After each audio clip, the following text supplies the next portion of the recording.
জয় Hind sir. জয় হিন্দ জওয়ান। Sir আমার ছুটি চাই। কেন, কি হয়েছে জওয়ান শুভঙ্কর? তুমি হঠাৎ করে ছুটি চাইছো? স্যার আমার বাড়িতে কিছু সমস্যা হয়ে গেছে, তাই আমাকে বাড়ি যেতে হবে। ঠিক আছে, তোমাকে একদিনের টাইম দেওয়া হলো, তুমি যাও বাড়ি থেকে ঘুরে আসো। ঠিক আছে স্যার, আমি একদিনের মধ্যে ফিরে আসবো।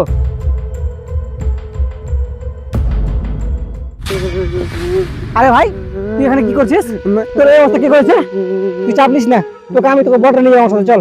আমি জানি ওরা তোকে বাড়ি থেকে বের করে দিয়েছে, তোর অবস্থা এরকম হয়ে গেছে, তার জন্য চল, আজ থেকে দায়িত্ব আমার তোকে নিয়ে যাবার।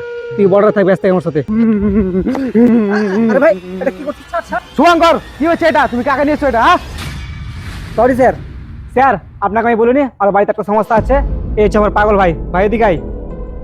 স্যার এই ভাইকে আমার দেখাশোনা যে করতো আগে না, ওই দেখাশোনা করে না, ছেড়ে দিয়েছে, তার জন্য ওকে আমি বর্ডার নিয়ে চলে এসেছি। ও আজ থেকে আমার সাথে থাকবে। বর্ডারে নিয়ে এসছো, ভালো করেছো। বর্ডারে কোনো রকম কিছু হলে দায়ী তুমি থাকবে। ঠিক আছে স্যার, বর্ডারে কিছু ক্ষতি দেবো না আমি। চল ভাই, তুই এখানে বসে খেল, তোর খিদে পেয়েছে অনেক, আমি তোর জন্য খাবার আনছি।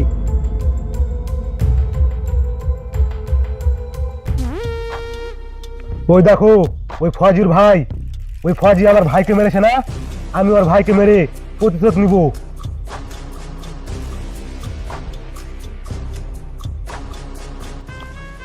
যাই, তাড়াতাড়ি যাই, আমার ভাই খুব খিদে পেয়েছে।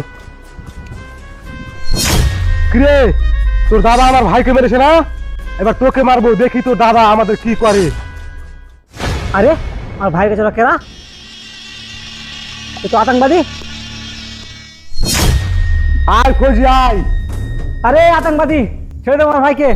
তুই আমার ভাইকে মেরেছিস না, এবার তোকে আর তোর ভাইকে একসঙ্গে মারবো। হে আব্দুল্লাহ, যা আর ওকে এমন ভাবে তর্পা তর্পা মার যাতে সারা জীবন মনে রাখে।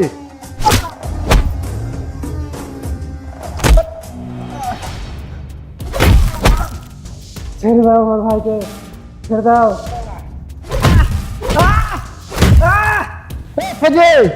আজকে তুইও শেষ, তোর ভাই শেষ।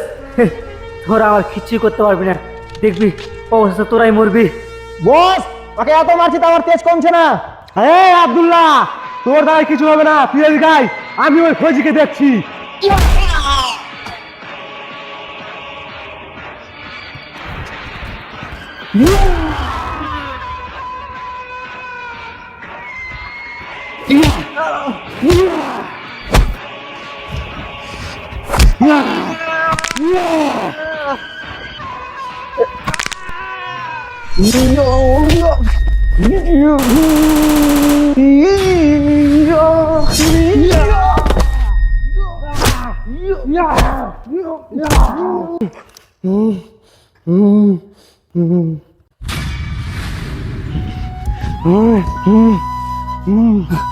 দাদা, দাদা, ভাই, ভাই তুই ঠিক হয়ে গেছিস? আমি আজ খুব খুশি।